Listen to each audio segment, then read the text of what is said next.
Detractus New Music will be presenting the 4th annual Here Be Monsters Festival, the 3rd year at Radio East, and I have the two very important people with Detractus New Music. Chris Prosser, who is the founder of this wonderful ensemble, and I'm speaking also with Michael Zapruder. Thank you for being here. Thanks for having us. Yeah, thanks for having us. And you're both musicians and composers, and the festival began 4 years ago. Why the festival? Well, Here Be Monsters started basically as a question. I came here from the Bay Area to go to UT to get my doctorate. Mm-hmm. And I noticed a real difference when I met people around the country who are in the classical world, the way they would react when I told them I was from Oakland versus how they would react if I told them I was from Austin. Wow. They know Oakland. Oakland was on the map. The Bay Area is very well known. Oh yeah, there's classical music there. But when I said Austin, they had a very neutral reaction, but they kind of were like, oh, I wonder what's going on in Austin. And as you probably know, Here Be Monsters is what Western cartographers used to write on maps for the unexplored world, right. And so I thought, well, that's really interesting. People don't know what's going on in Austin. They don't know how many great groups there are in Austin. And so what if we brought everybody together to hear each other, see each other, gather? Mm-hmm. What would we learn and what would other people learn about the music that's here in Austin? So in fact, the festival is a means of bringing everybody together. Mm. In other words, I wasn't thinking, let's start a music festival. Yeah. I was thinking, what would happen if we brought these artists together?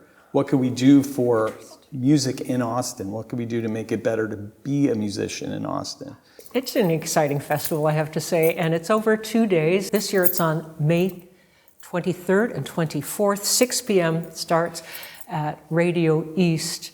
And I don't know who came up with the brilliant idea to have 20-minute sets, 27 different performances, 20 sets, and 10 world premieres. Did you work on that together, or who came? Yeah, I think at the first Here Be Monsters, everyone had a 15-minute set, and then we thought maybe we could stretch it a little bit longer. We're always trying to grow in the right way. And so, giving everyone 20 minutes seemed like a nice, a nice number for to really sort of display what you do. What does your group do? And the idea for the audience to be able to come, and the other musicians to really be able to catch that bigger picture or catch a glimpse of what are these groups all doing? How are they similar? How are they different? So having short sets felt like the most elegant way to accomplish that. I love that word, elegant. It's a really good thing because there are some people, when they hear new music, it scares them, and they have only one idea of what that is. But when I attended, I was just amazed at the variety. And, it's new music, but it's, oh my gosh, the wealth and the talent.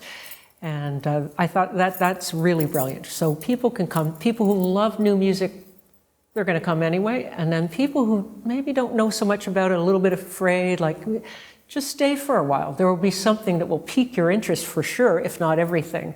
The one way that I think about it is there's a community of musicians who do this kind of music. And then within that community, there are different sort of scenes or different types of music. And so there are, for people who are curious about what they're going to hear at the festival, there's vocal music. There are 2 choirs performing. There's some opera and some songs.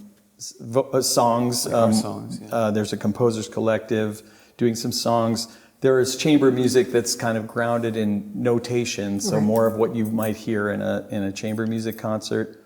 There are, solo and duo groups doing sort of laptop and contemporary, more technologically based music. There's a solo violin, 5-string violin piece. There's an electric guitar duo. There are 2 percussion groups. And so it's just a really varied varied thing, and there's a lot of contrast in the show. Okay, and it's an outdoor location, correct?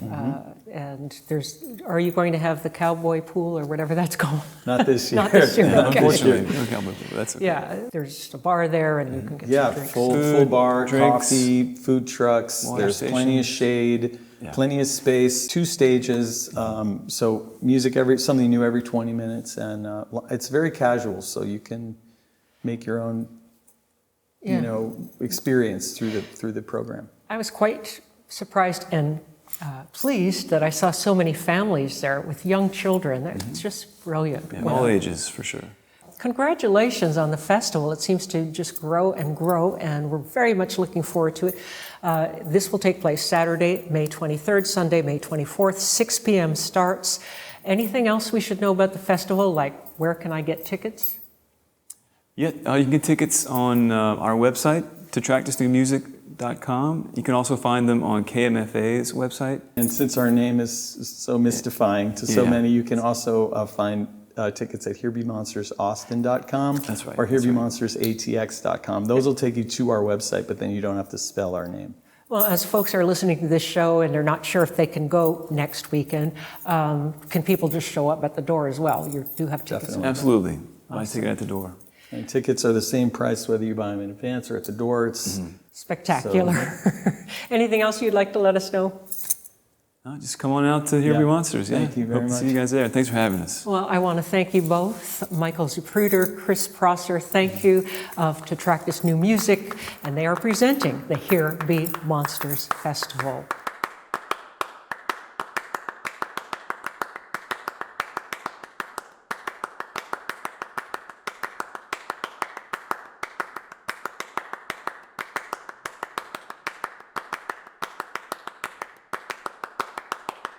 I'm here with 2/3 of Line Upon Line Percussion, and they will be performing at the Here Be Monsters Festival on the Sunday of the festival. That's May the 24th, and welcome to you both. Welcome Cullen Falk, and welcome Matt Teodori. It was Matt, you founded Line Upon Line Percussion in 2009, and I love your reasons for doing so. If you could just tell us briefly what made you, you're a doctor of percussion. What made you want to start this group?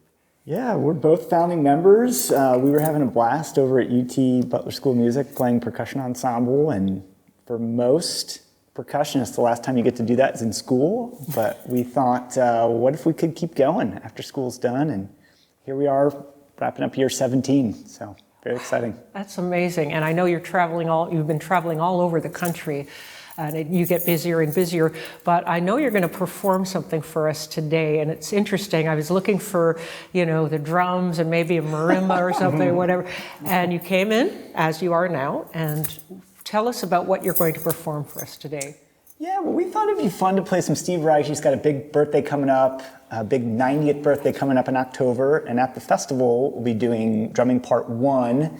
But today we thought, why not do some clapping music, which was written a year after drumming in 1972, and is a real cult classic, and as you say, very lean on gear. Yeah, yes, indeed, but very basic. It's essential. You're using, something that you're born with, just your hands, and I saw you rehearse, and it looks amazing. You didn't have to rehearse. You guys know what you're doing, but. So how long did it take you to learn that?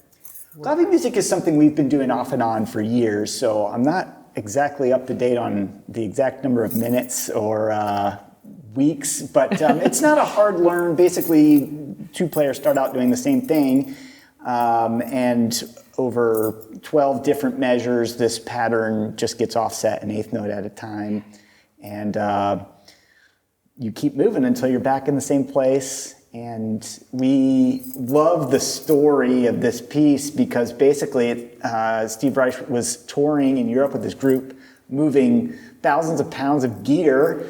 After a concert one night in Brussels, they head over to a flamenco club, and there's a portion of the concert where there's just clapping, and after however many days on tour schlepping stuff, they thought, what if we could just not use any gear? And the piece was born not long after that.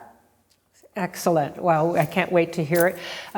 Although you are doing new music much of the time, do you also still play classical music with groups in our area, Colin? Yeah, this is pretty much Steve Reich's classical for us. Yeah. But you do other new music as well. Yeah, we've gotten more and more focused on new repertoire written for the group over the years, but for us, kind of our Mount Rushmore is John Cage, Steve Reich, and Yannis Xenakis. And it's not too many years past before we're touching on one of those composers, and this is a good case in point here, hitting some Reich here in 2026. Beautiful. Well, I want to thank you for coming in today, and we're about to hear you do something spectacular and watch you do it. Even when I'm watching you, it's hard to, it's like, who's doing what? Who's on first? Thank you so much, Matt Teodori, and thank you, Colin Falk, Line Upon Line Percussion, and they will be performing at the Here Be Monsters Festival on Sunday, the 24th. Thank you again. Thank you, dude. Thank you very much.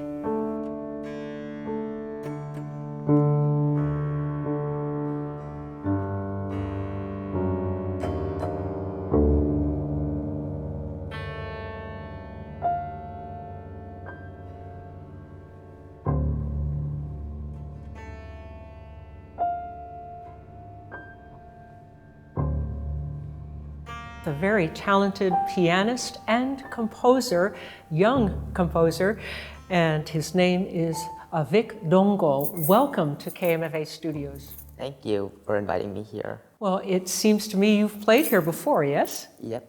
Yeah. I've been here with Clarice Assad here, and I've also been here for Golden Hornet, but not played during those. Well, you will be performing at the Here Be Monsters Festival on the Saturday of the festival, May 23rd. I just want to ask you about your music and stuff, but first, when did you start playing piano? So I've been playing piano for a really long time now, since I was 2.5 years old actually, with the Suzuki method. So since I'm 14 now, that would be 11.5 years, about almost 12 actually. When did you decide you wanted to compose? I started composing when I was 9. My first composition was called A Bug on the Land of Colors, and it was basically for this event at Studio A that was music and art, and it actually ended up getting a first place in an original composition contest. Could you tell us about the piece you're going to play today? So the piece is named Space Exploration. When I was initially creating the piece, I was thinking of making it very spacious, and so you'll notice that the intro of the piece is very spacious. Then I was messing around with extended technique, and I thought it would be cool to add it in, so you'll hear a lot of that in the middle and in the end. Right, and the extended technique involves you're playing the piano strings. Yeah, it goes like into the internals of the piano, and you can do cool stuff like mutes, plucks, muted plucks is something I did. Right. Oh, and you're doing this simultaneously. Sometimes you're at the left hand on the piano, and then you're plucking some strings, and vice versa. Yeah. This is a sight to behold, but the music is just beautiful. And what inspires you in terms of composition? I get inspired by a bunch of different things. For like my first 2 compositions, it was mainly narrative driven, and there are also like a few other compositions that were inspired by others. For example, my composition Losing Time was inspired by Stephen Reich's piano phase. Well, we're looking forward to your performance at the Here Be Monsters Festival on Saturday, May the 23rd. I look forward to following your career henceforth. Thank you for being with us today.